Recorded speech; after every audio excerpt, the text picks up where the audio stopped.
A gente vai falar agora sobre o Ceará. E o Ceará, a torcida alvinegra já ganhou o presente de Natal, né? A vitória sobre o Fortaleza foi certamente um presente de Natal antecipado. Claro.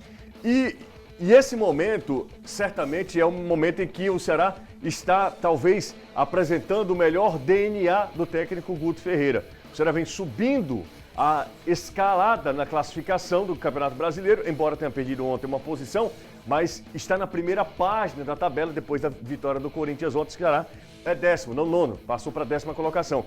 Mas faz uma campanha bem ao estilo Guto Ferreira. Guto Ferreira. Não é de hoje que o Gordiola faz um bom trabalho. Há quase 20 anos como treinador, o jeitão de jogar é o mesmo. Time bem posicionado defensivamente. Quando pega a bola, acelera, troca o mínimo de passes e define logo a jogada. Os 2 gols do clássico de domingo comprovam bem isso. No primeiro, Lima rouba. Vina acelera a jogada com um único toque. Lima arranca até a conclusão.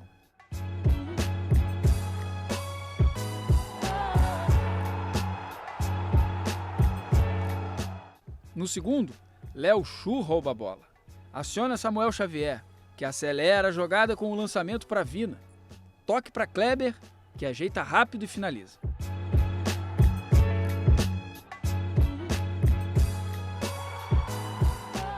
E foi com esse estilo de jogo que Guto conquistou um título gaúcho, um catarinense, um pernambucano, um baiano e 2 Copas do Nordeste. A última, esse ano, com o Ceará. Guto divide o reconhecimento com o pessoal da comissão. Muita conversa, muito debate, muito estudo e a montagem da estratégia, né? A gente conversa com os jogadores também, ouve o que eles têm a dizer, porque são eles que executam, né? E a gente nunca é o senhor da verdade. Sempre procura colocar as valências físicas de acordo com as funções. E quando a gente tem tempo de trabalhar, as coisas acontecem. O Ceará terminou o Campeonato Brasileiro de 2018 na 15ª colocação. Ano passado, desceu um degrau, terminou em 16º.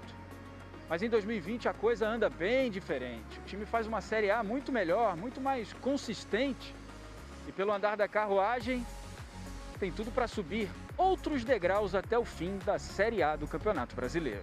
Nos últimos 4 jogos, 3 vitórias, sendo a última no Clássico, o que vale os mesmos 3 pontos que qualquer outra partida, mas tem um peso maior. No próximo jogo, tem o Santos pela frente. Nesse momento, adversário direto. E a gente não pode parar por aqui, o campeonato ainda, para nós, tem 12 rodadas e nós temos que buscar a pontuação para atingir os nossos objetivos. É isso que nós vamos fazer a partir do próximo jogo. E o próximo jogo é dia 26, no dia seguinte do Natal. A turma vai ter que maneirar na ceia, hein? Pegar leve no vinho, na cerveja e na comida também, né? Evitar o peru na sexta, para quem sabe, comer um peixinho no sábado. E assim sendo, o Ceará ultrapassa o próprio Santos na classificação, sobe para 8º, se afasta ainda mais do Z4, se aproxima do G6 e entra de vez na briga por uma das vagas da Sul-Americana. Nem tudo são flores, é verdade. O Ceará fez jogos muito ruins, é verdade. Vacilou em casa, é verdade. Mas mesmo assim se mantém firme e atravessa o melhor momento no campeonato. No momento, nós estamos correndo para manutenção e chegar numa Sul-Americana. Depois, se houver alguma bobeada e a gente estiver no páreo, por que não? Pois é, por que não? Afinal, um bom trabalho do Guto não é de hoje. É simpático, mas é muito vitorioso. Há um personagem ali, beleza, gordinha, gordiola, essa brincadeira toda, desde a época da Chapecoense.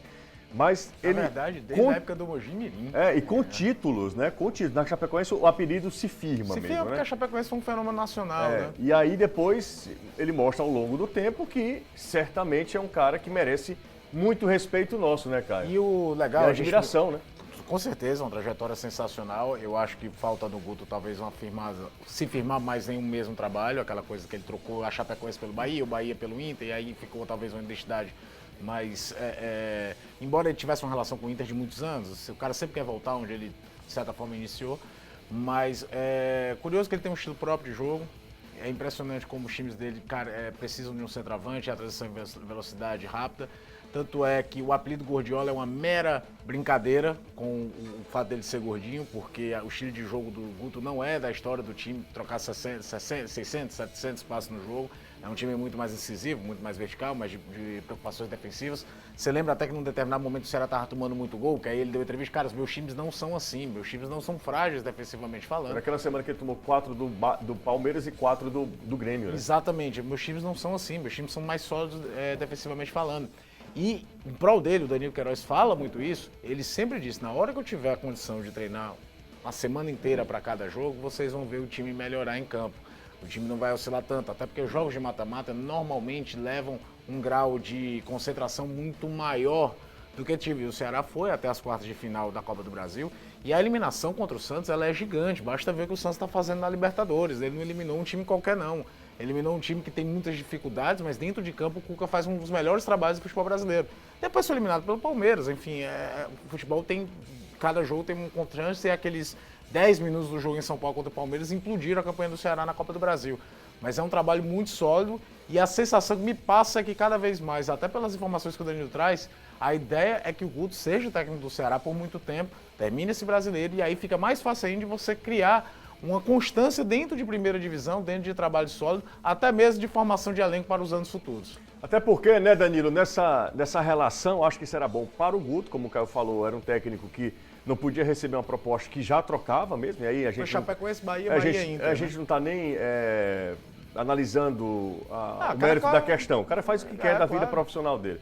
Mas será bom também para um time que não fica muito tempo com o técnico, que é o Ceará. A gente se esquece, cara, que o Guto é o terceiro treinador do Ceará no ano. Pois é, exatamente. Porque foi Argel, o Enderson, tudo bem, o Enderson pediu para sair para ir pro Cruzeiro, mas não deixa de ser. Você conhece pouco do trabalho do Guto, quando eu falo conhece pouco, porque você não acompanha diariamente o trabalho do Guto, uma vez que o Guto chega no meio da pandemia, né? E o Danilo, eu sempre falo com o Danilo e digo o seguinte, é bom ouvir o Danilo, porque além de tudo, além de ser ótimo repórter, é um cara que conhece o futebol, que não vai ao treino para simplesmente ficar batendo papo com um colega de trabalho. Vai para o treino analisando o trabalho do técnico. O Danilo não teve essa oportunidade, repito, porque o Guto chega no meio da pandemia e todo mundo fechou os treinos. Mas eu estou muito ansioso e esperando que o Guto continue na próxima temporada, para aí, gente, e também que isso tudo passe, obviamente, para a gente voltar à normalidade, o que era antes, para a gente analisar de fato qual é o trabalho do Guto na rotina, no dia a dia, durante os treinos. Falei muito, Danilo, mas quero te ouvir agora.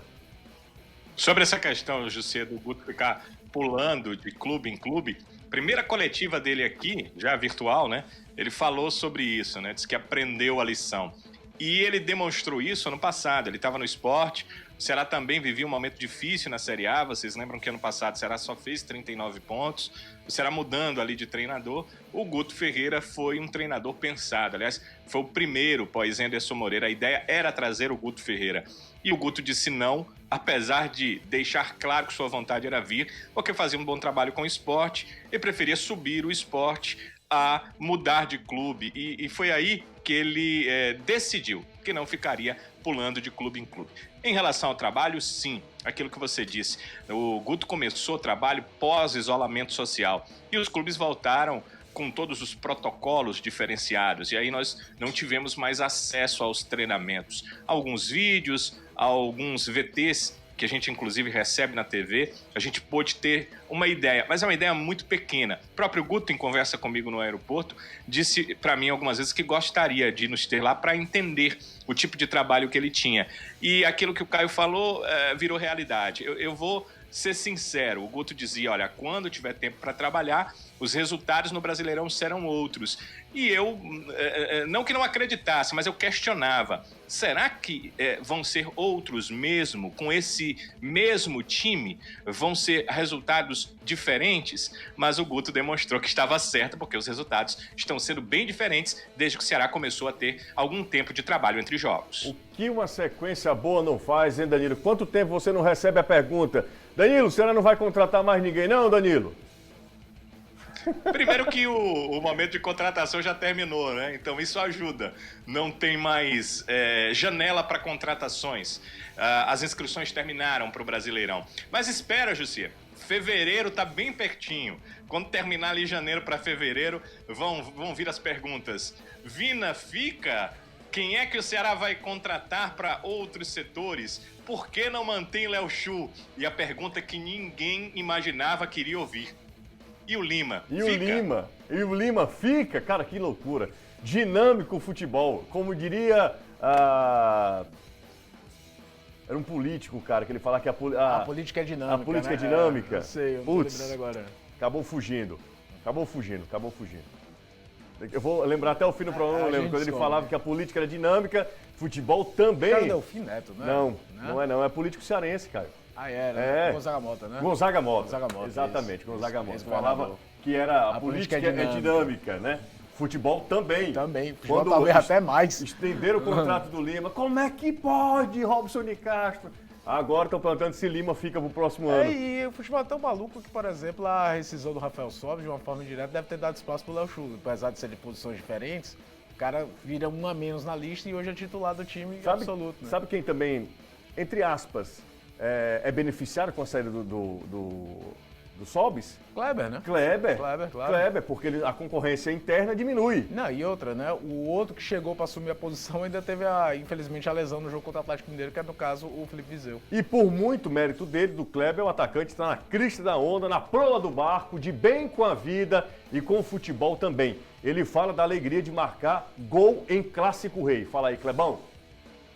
É sempre bom estar marcando gols, né? Em Clássico Rei, um jogo que tem muita história, né? Um passado de rivalidades. E esse gol é meu primeiro gol, né? Eu espero sempre estar marcando em Clássico Reis, que é sempre importante. Mas demorou para cair a ficha, né? Que eu tinha marcado. Fiquei muito feliz, minha família também. E agora é dar sequência, né? Continuar trabalhando para que a gente esteja marcando no próximo jogo também.